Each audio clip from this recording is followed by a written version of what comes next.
Kotor ya.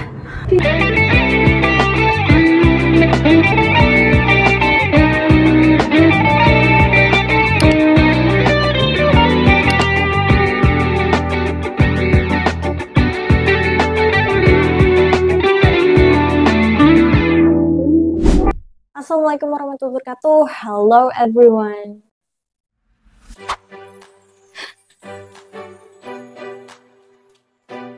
Halo guys, kenalin gue Rosi.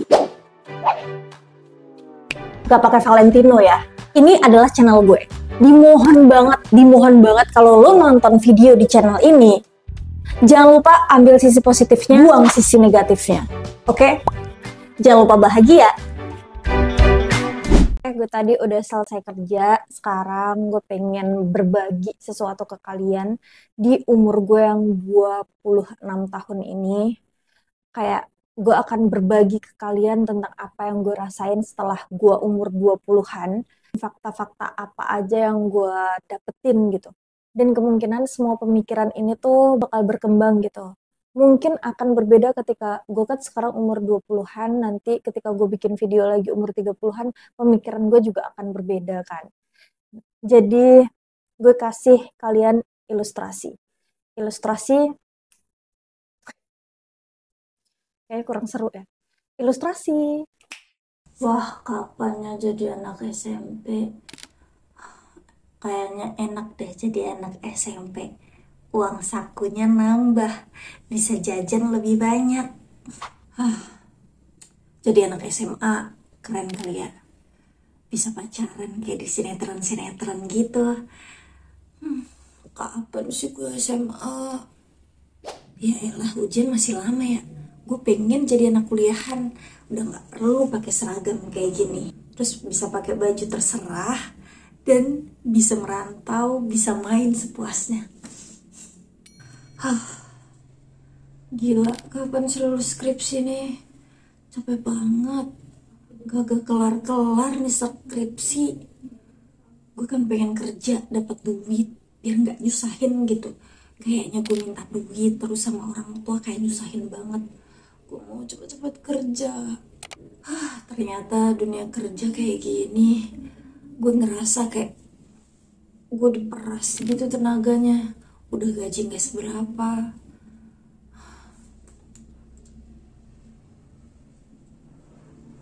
Kangen banget sama masa kecil dulu. Yang masalahnya cuma sekedar minta uang buat beli permen. Gak ngerasain hidup seperti ini. Nah, kayaknya nggak bisa kita pungkiri ya, bertambahnya usia pasti akan menambah pengalaman-pengalaman kita dan ngebuat kita belajar banyak tentang hal itu. Gue di sini ngerasa kayak setelah gue umur 20-an tahun tuh banyak banget fakta-fakta yang gue tahu, yang dulunya gue ngerasa kayak, masa sih kayak gitu? Fakta-faktanya apa? Jadi yang pertama adalah ternyata uang yang diberikan orang tua dulu waktu kita zaman SMP, waktu kita nggak bisa cari uang, itu jauh lebih membahagiakan dibandingkan waktu kita dapetin gaji. Beneran, gue kayak ngerasa, gue dulu SMA 20.000 sama uang bensin, tapi gue kayak ngerasa bahagia banget gitu loh dikasih uang saku. Tapi setelah gue udah kerja sekarang, gue ngerasain cari duit itu susah juga. Gue tuh kayak ngerasa mungkin kebahagiaan gue tuh cuman waktu gue terima gaji pertama. Setelah kedua, ketiga, dan seterusnya gue tuh kayak mempertahankan itu semua aja. Kayak gue cari uang untuk bertahan hidup, gue cari uang untuk ini, itu, untuk memenuhi kebutuhan aja. Tapi bahagianya tuh nggak sebahagia waktu gue dapetin uang dari orang tua gue. Yang kedua adalah ada masa dimana lo bakal mempertanyakan, gue tuh kenapa ya dilahirin? Janji apa gitu yang Allah janjikan waktu gue dikasih pilihan lahir atau tidak. Karena Allah itu udah menanyakan 77 kali dan semua jawabannya gue yakin gue bakal hidup di dunia. Yang ketiga adalah, nih ya, sehebat-hebatnya kekuatan video nih, lo akan membutuhkan membaca buku. Jadi setidaknya baca buku 1 bulan sekali atau 2 bulan sekali atau apapun lah. Karena sehebat-hebatnya video ya, ketika mungkin lo juga orangnya kayak gue yang serba visual gitu, lo akan lebih masuk ketika lo belajar sambil ngelihat orangnya atau memperagakan atau mendengar bisa paham. Tapi jujur waktu gue merasakan ya membaca buku itu akan menambah banyak kosakata untuk kita berbicara sama orang. Gue tahu mendengar juga bisa kayak gitu, tapi lebih kaya ketika lo baca buku. Yang keempat adalah ternyata sesuatu yang terjadi itu nggak seburuk yang kita pikirkan. Tapi ketika kita memikirkan hal itu kayak mudah dilakukan, ternyata nggak semudah itu loh buat dilakukan.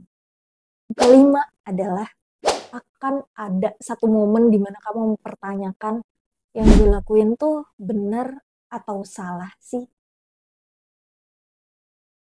Benernya orang tuh kayak gimana sih? Salahnya orang tuh gimana sih?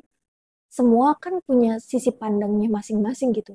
Lo akan bisa merasa semua yang lo lakuin ini benar menurut sisi pandang ini. Dan di sisi pandang lain, lo bisa kayak sesuatu ini tuh salah gitu. Benar dan salah tuh sebenarnya dari mana sih? Apa sekedar dari keyakinan aja gitu. Yang keenam adalah ternyata nggak semua itu bisa tergantikan. Gue tahu lo pasti, enggak Rosi, lo nggak percaya sama Tuhan yang kayak gitu. Enggak. Gue tahu Allah akan menggantikannya jauh lebih baik. Allah akan menggantikannya dengan yang lain. Tapi kehilangan orang yang lo sayang tuh kayak nggak akan pernah bisa tergantikan gitu loh. Walaupun akan Allah kirimkan seseorang lain yang menyayangi, tapi tetap aja rasanya tuh akan berbeda gitu. Nah, ini yang paling penting. Ini gongnya. Lo pasti pernah dengar kata-kata, kalau lo mau diperlakukan dengan baik, ya lo perlakukan orang dengan baik dulu lah, gitu kan. Ternyata kalau lo berpikir lo akan diperlakukan baik ketika lo berbuat baik ke orang lain, itu semua salah besar. Udah, otak lo gak usah kotor dulu, otak lo gak usah jahat, kayak gitu. Ketika lo memperlakukan orang dengan baik, ya itu karena lo baik. Gue pernah cerita ke temen gue gitu. Kita berdua tipe orang yang sama.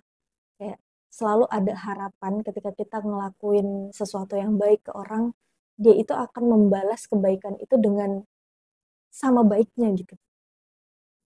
Ternyata seiring berjalannya waktu, itu semua nggak benar. Jadi rubah cara berpikir lo.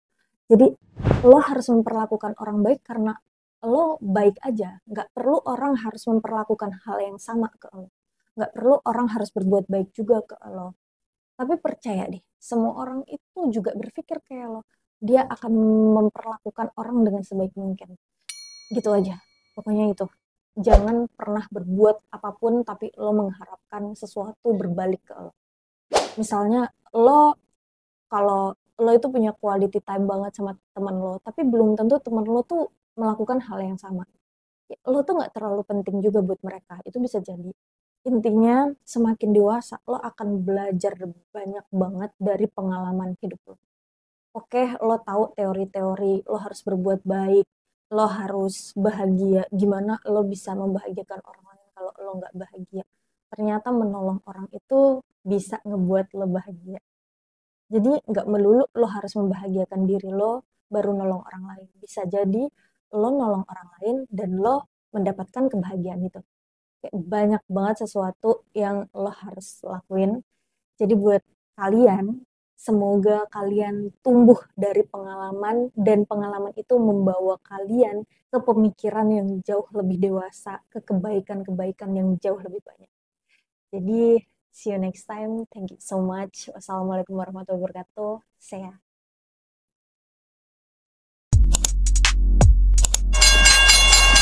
stay with me.